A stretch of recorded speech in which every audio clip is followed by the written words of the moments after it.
The Security Service, MI5, and the Secret Intelligence Service, SIS or MI6, began operations in October 1909 as a single organization, the Secret Service Bureau, based in premises rented by a private detective, retired Chief Inspector Edward Tricky Drew, at 64 Victoria Street, London, SW1, opposite the Army and Navy stores.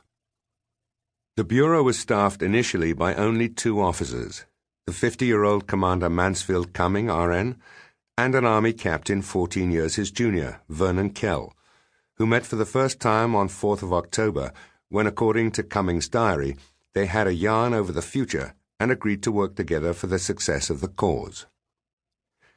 Cumming and Kell later parted company to become the first heads of respectively SIS and MI5. For several months, however, they were based in the same room, struggling with minimal resources to deal both with espionage in this country and with our foreign agents abroad.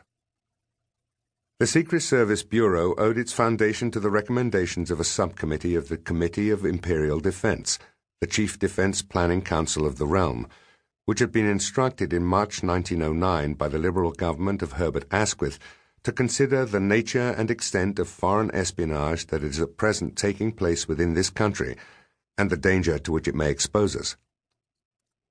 It reported on 24th of July, "The evidence which was produced left no doubt in the minds of the subcommittee that an extensive system of German espionage exists in this country, and that we have no organization for keeping in touch with that espionage and for accurately determining its extent or objectives." Most continental high commands would have been surprised to discover that British intelligence was in such an enfeebled state. There was a widespread myth that, ever since the days when a secret service run by Queen Elizabeth I's Secretary of State, Sir Francis Walsingham, had successfully uncovered a number of Catholic plots, British intelligence, like the British Empire, had grown steadily in size and influence, spreading its tentacles across the globe. The myth was encouraged by Edwardian spy novelists. The most prolific and successful of them, William Le Queux, allegedly Queen Alexandra's favourite novelist, assured his readers, "The British Secret Service, although never so prominently before the public as those unscrupulous agents provocateurs of France and Russia, is nevertheless equally active. It works in silence and secrecy, yet many are its successful counterplots against the machinations of England's enemies." Le Queux was a Walter Mitty figure who fantasized that he had played a personal part in some of these successes.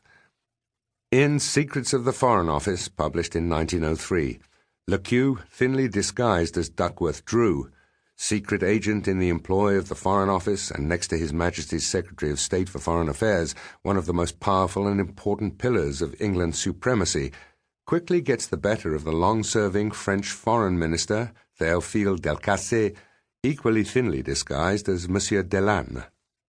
Delcassé, alias Delanne, admitted that he longed to smoke one of my excellent light-coloured Corona Superbos, but there was more to Drew's cigars than met the minister's inattentive eye. To this day, Monsieur le Ministre is in ignorance that that particular Corona had been carefully prepared by me with a solution of Cocculus indicus. Outwitted by the cunningly prepared Corona, the disoriented Delanne revealed the secrets Drew, sometimes considered an Edwardian prototype of James Bond, had come to collect. Such fantasies found a ready market. Like Thomas Hardy and H.G. Wells, both vastly superior writers, Le Queux was paid the top rate of 12 guineas per 1,000 words, and published far more than either.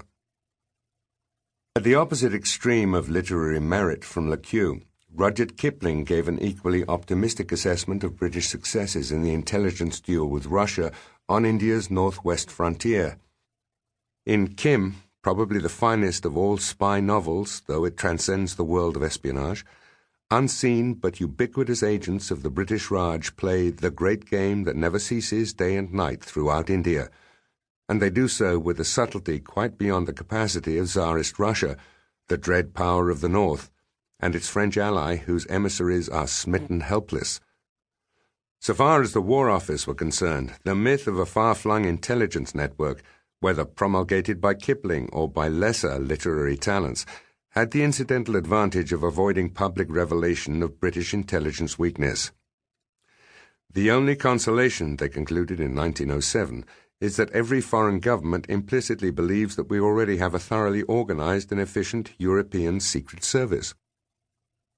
All that Britain actually had were small and underfunded military and naval intelligence departments, both with little capacity to collect secret intelligence, and the Metropolitan Police Special Branch, MPSB, founded in 1883 to counter the threat to the capital from Fenian, Irish Republican terrorism, which had moved on to small-scale investigation of other terrorist and subversive threats, but had minimal expertise in counterespionage. The three agencies had little influence in Whitehall. Spencer Wilkinson, first Chichely Professor of War at Oxford University, compared the War Office's use of their Intelligence Department, ID, during the Boer War, 1899 to 1902, to a man who kept a small brain for occasional use in his waistcoat pocket and ran his head by clockwork. Although the 1903 Royal Commission on the War in South Africa concluded that the ID had been undermanned for the work of preparation for a great war, once the war was over, the pressure for intelligence reform and more resources declined. Within the Directorate of Military Operations at the War Office, however, two diminutive departments, MO2 and MO3, were established in 1903 with responsibility for, respectively, foreign intelligence and counterespionage. MO3 was the direct predecessor of MI5. Superintendent William Melville, who had been head of the Met's Special Branch for the previous decade, was recruited to carry out secret investigations for both MO2 and MO3, later becoming chief detective of the Security Service during its first 8 years. Since he qualified for a police pension of £240 and received an additional £400 from the War Office, the terms were financially attractive. Melville's appointment was not publicly announced. Officially, he simply retired from the Special Branch. The Times reported that Scotland Yard had lost the services of the most celebrated detective of the day.